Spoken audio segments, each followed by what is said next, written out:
Zara here. Today we're going to read the story called From Far Away by Robert Munch and Susan Oscar, illustrated by Michael Marchenko.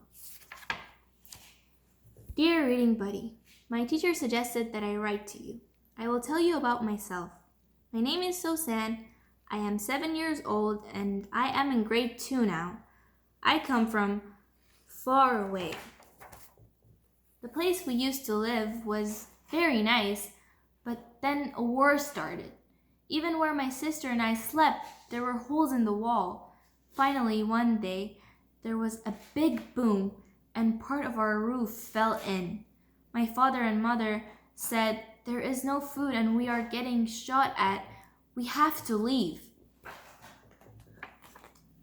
My father left and was gone for a long time.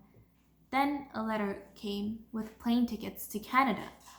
I did not know anything about Canada, but the next day I was on a plane going there. As soon as the plane moved, I got sick. I stayed sick for the whole trip, which was 2 days long. I didn't like it. Nobody wanted to sit near me. Once we got to Canada, my father took me to a school and left me there. After he showed me the girls' bathroom, he said, "Be good and listen to your teacher." So I was good and I listened to my teacher. Only I didn't know what she was saying because she did not know how to talk right. So I just sat and listened. Children were trying to talk to me, but I was not able to answer them because I didn't speak English. When I wanted to go to the washroom, I didn't know how to say, "I want to go to the washroom." That's why I used to crawl to the door when the teacher turned her head and looked at the other side of the room. When someone opened the door, I crawled out and went to the washroom. When I came back from the washroom, I waited beside the door. When someone opened the door, I crawled back in and went to my desk. Once I crawled to the washroom and saw a Halloween skeleton, only I did not know what Halloween was. I thought the skeleton was evil.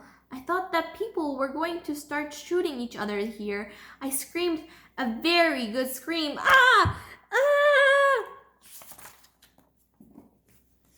Everybody came running out of the rooms. They thought someone was being killed in the bathroom. My teacher opened the washroom door and tried to tell me that it was Halloween time and the skeleton was paper. I didn't understand her and I didn't know what Halloween was. She jumped up and down and danced around to explain to me that Halloween is just fun, but I thought the skeleton made her crazy and I screamed louder. Ah! Ah! Then she hugged me to make me feel better. I felt as if my mother was hugging me. I jumped on her lap and he went down my knees because I was scared to death. That happened so fast and I felt guilty and ashamed of myself and I didn't know how to say "I am sorry." But the big tear that went out of my eye said it for me. Then I went and sat by the front door of the school till my father came and got me. I had decided that the whole school was crazy and I did not want to stay here. When my father came, he told me about Halloween and said that people here are not going to start shooting each other. I had bad dreams about skeletons for a long time after that, but finally I began to talk, little by little. I learned enough English to make friends and school started to be fun. Now I am in grade 2, 3, and I am the best reader and speller in the class. I read and write a lot of stories. The teacher is now complaining that I never shut up. This year, when it was Halloween, I wore a mask and we had a party at school. Then I went with my sister trick-or-treating to neighbors.